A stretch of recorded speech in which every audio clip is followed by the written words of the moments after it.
Hi, ladies and gentlemen. Good morning, good afternoon, good evening, wherever you are in this good world of ours. Welcome back to my channel, Joe Oundo channel. Um, and we are going to be discussing financial freedom and financial literacy for young professionals today. Please don't forget to subscribe, to like, and to share once you're on my channel. As always, I welcome questions, comments, concerns about my podcast. So let's do this. Financial literacy and financial freedom and financial responsibility for young adults. How young is young? I think from a very tender age, people need to be shown responsibility and the proper use of money as a tool, not just a tool to buy things, but a tool to make it work for you towards financial freedom and independence so that you get what you want and what you need and at the particular time that you want it and need it. And as you grow older, from the age of 3, 4, 5, that's when I start giving financial training for my children. Up to the time that you're 18, you join the age of majority, you are able to handle finances. I have seen people who completely are not able to handle finances. They get their paycheck or they get a windfall, and within 2 days, 3 days, money is gone. I started from there, and I would get my paycheck. That time we were being paid in cash, so you get your money in an envelope, and 2 days, 3 days, the money is gone, and you starve for the rest of the month. Ask yourself this question: how many people do you know or have you had? You can even Google that. You can even ask the AI apps. How many people do you know have won jackpots, and after 1 year or 2 years, they still have that money? Probably zero. Probably zero, because they are not ready for that windfall. They are not ready for that getting that huge amount of money. The stories are so many. So let's dive into this and ask ourselves: number one, what are the sources of money, sources of finance? There are two sources. I don't know if there's a third one, but if you know a third one, let us know in the comment section below. One is legal sources of finance. The other one is illegal sources of finance. For obvious reasons, I'm not going to be discussing the illegal sources of finance. Um, if there are other forums that discuss that, well, welcome. Visit them and learn about illegal sources. We are going to be discussing about legal sources of finance, where not only you work hard, because even for the illegal sources of finance, you have to work hard, you have to sweat, but at what expense?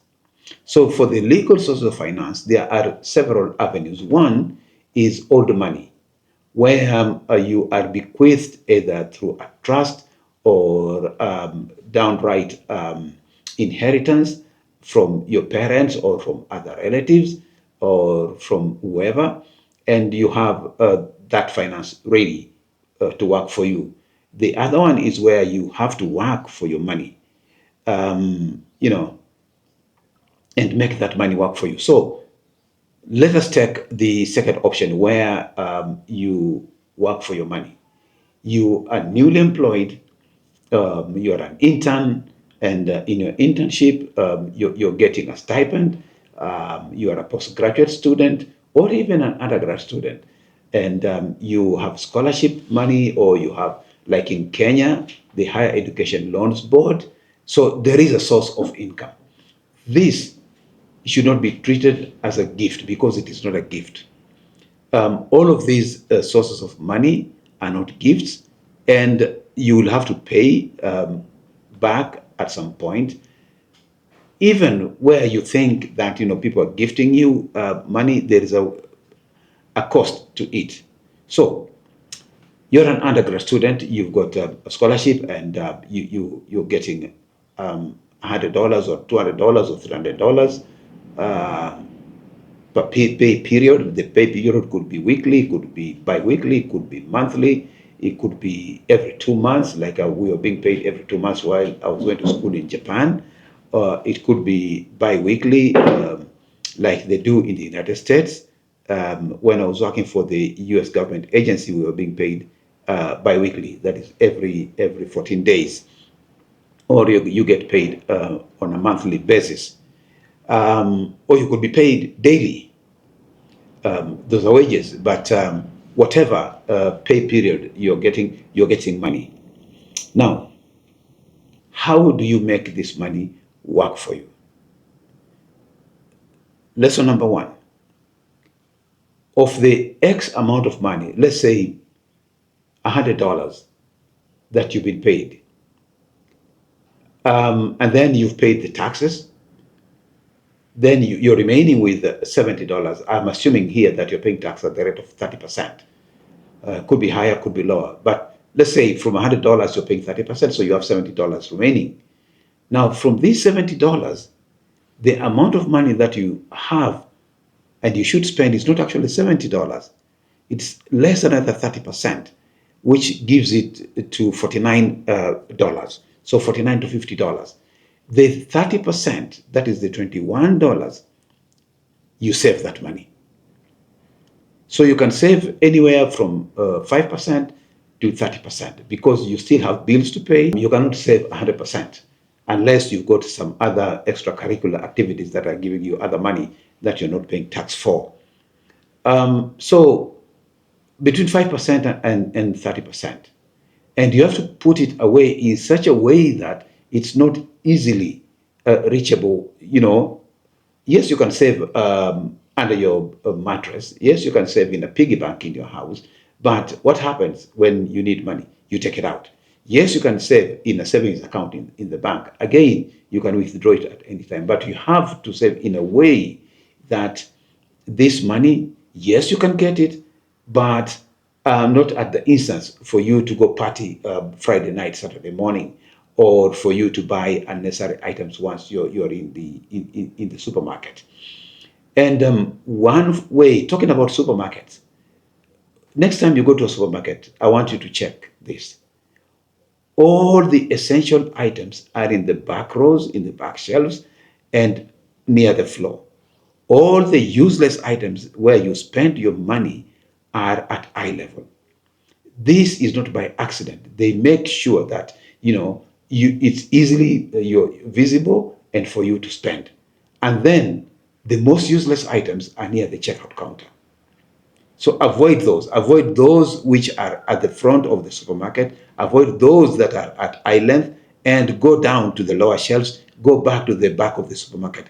That's where the essentials are. So you've saved 30%. How do you save this 30%? There are various tools that are available for you to save this money. Could be money markets, via bonds, shares, stocks, and these, if they are government bonds at BITS, you are essentially lending the government money, and you get a certain percentage profit at the end of the lending period. These can go as long as 10 years or 20 years, or they can go as short as 1 month or 2 months or 3 months. The money markets, you get an interest on a daily basis, depending on the fluctuation in the foreign fund that you're investing in, whether it's pound sterling or Deutschmarks or dollars. In Kenyan country here, the two denominations are either pound sterling or US dollars. The other one is you can invest in savings and credit cooperative societies. This is one thing that our country, Kenya, has done very, very well in over the last more than 50 years. There has been tremendous growth on savings and credit cooperative societies. I'm going to call them SACCOs going forward.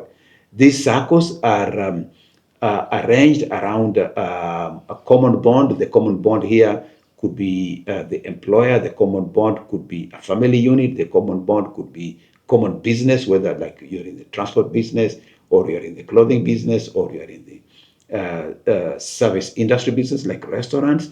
That is the common bond. So people come together, and through their common bond, They have rules and regulations and policies in place, and where people save their money. Some of these SACCOs now have what we call FOSA, front office savings accounts, which are essentially banks, meaning that you can have your retail banking in your SACCO, but also you can also have a savings scheme. And it is structured in such a way that every period, and commonly in Kenya, it is on a monthly period. But some of the SACCOs, you can put in money daily. You put in money on a monthly period or daily or weekly, like a lot of the table banking SACCOs that most of the ladies have. And then you are allowed, you pool the resources together, and then the members are allowed to borrow X number of times their savings. Commonly, this is about 2 times to 3 times, maximum 4 times of their savings. Personally, and this is where I want to give my experience, is going way back to 1994 when our firstborn joined kindergarten. He was in a Montessori schooling system for his 2 years kindergarten, and the school was expensive. Expensive is relative. So at that time, it was, I think, about 5,000, 6,000 shillings per term, coming to about 18,000, which was very expensive for me at that time. But through regular savings in the SACCO where I was employed, I would take out a loan at the end of the year and pay off the school fees for the following year, meaning that I don't have to worry about the school fees, the tuition. I don't have to worry about books. I don't have to worry about uniform. I don't have to worry about medical expenses, and in that way, I have been able to educate all of our children, the first three at least, who grew up as one cohort, all the way to university, without checking higher education loans board or anything else. Now, in the following year, it means that even if we are living on staple diet of ugali and vegetables, our children are going to very good schools, and we have been able to do that. Secondly, is that through this structured saving scheme, we have been able to save and invest in property. And in one of my earlier podcasts, I dedicated the extent to which we have done these savings over all this time, but also all work and no play makes Jack a dull boy. We have also used these resources to go on vacation. Like this week, we are going on vacation. I'm not telling you where we are going on vacation, but we are going on vacation for 2 weeks. And so we also use the resources to also have a life. So SACCOs are one very important way of managing your finances. Third is to use your finances the moment you start working. Start having a retirement plan. Let's assume you started working at the age of 24, and you're going to work to the age of 65. So that gives you 41 working years. You may think that's a lot of time starting now, but time flies. I look back and it just seems to me like it was just yesterday when I started working, and I've been working for almost 40 years now. And it's time to slow down. Now, you see me doing this podcast from the office of Mahabara Africa Consultancy Group Limited, which I started this year. I'm the chief executive officer and the founder. Right now, I am acting as the executive person, but will be transitioning out in the next 1 year to a non-executive position. So, indeed, making money work for us, and it has worked over all this period of time. Now, investing in not only property, but also investing in your health. So we've talked about having a retirement plan. From that age, where you started working at the age of 24. Now, assuming that you're going to be saving for 40 years, and right now you might think that, at the end of the 40 years, like if you look at people now, people who have done this successfully have got maybe 10 million, 20 million shillings in their savings SACCO accounts. But that money, which may look like a lot of money right now, will be absolutely nothing in the next 20 to 30 years. So you're aiming, or you should aim, after investments, to have approximately 50 to 60 million Kenya shillings by the time you're retiring. You should be liquid, because let's assume that you have invested in property. That property will be giving you return on your investment in terms of rent, but you will not have spending money. It is important for you to have spending money, and something that you can very easily dispose of or get a hold of when you have medical emergencies and things like that. In conclusion, is to make sure that you start having a financial plan from the get-go.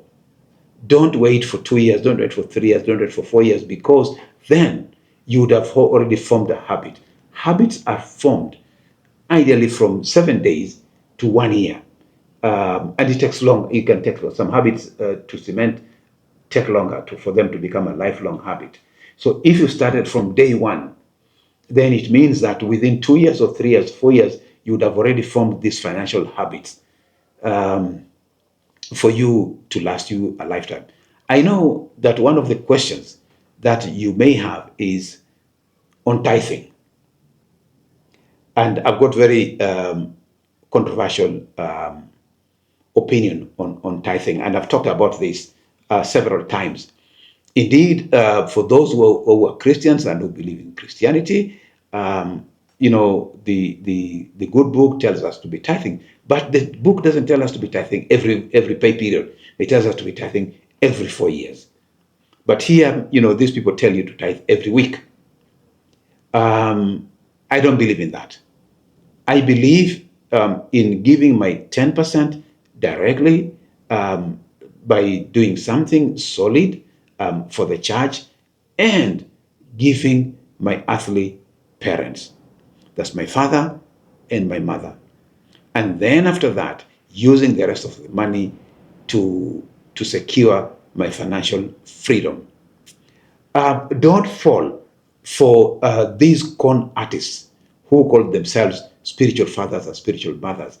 When they tell you, they need to build a new church, they need to buy a new jet for the pastor, they need to buy a new car, they need to buy this, they need to buy that. When they fall sick, they need to go abroad for medical treatment. But when you're sick, they pray for you. When you need a car, they pray for you. That's a con game. It's a lot of con game, and you're going to lose your money, and you're going to be hooked onto these fellows. Stay away from them. Also,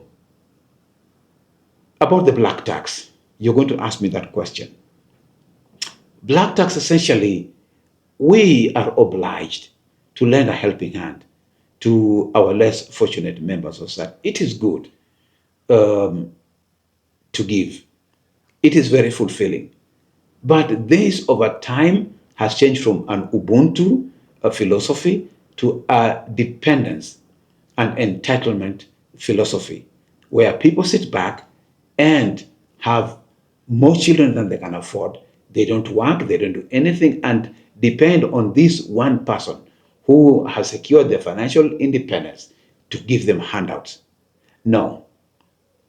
And who these relatives could be anybody, from your parents to your siblings, to distant uncles, aunties, and brothers and sisters.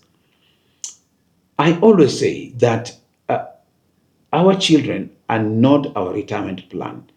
If you're taking your children to school, you're giving them a good education so that they will give you in return during your retirement. That is wrong. Stop doing that. Invest in them so that they don't depend on you when they come of age. Parenting is, as my philosophy I believe in, is the only job in the world where when you're fired from that job, you know you've been successful. So how do you get fired from parenting? When your children no longer need money from you, when your children no longer call you, when not because you're toxic, but because they are able to survive and thrive on their own. You have trained them well. You have given them a good education. You have given them good financial instruction, so they're able to go out there and thrive. So work towards getting fired as a parent. Work towards enjoying your old age, getting your financial freedom, getting your money to work for you. It starts from today going forward. It starts by you having financial discipline. Don't be the person to always be buying the extra round for people. Don't be the person to be sending transport money to people. Don't be the person who is a do-gooder. You'll be a do-gooder, but these people will not even come for your burial.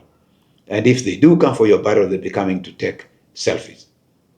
Have financial freedom, enjoy yourself. Peace.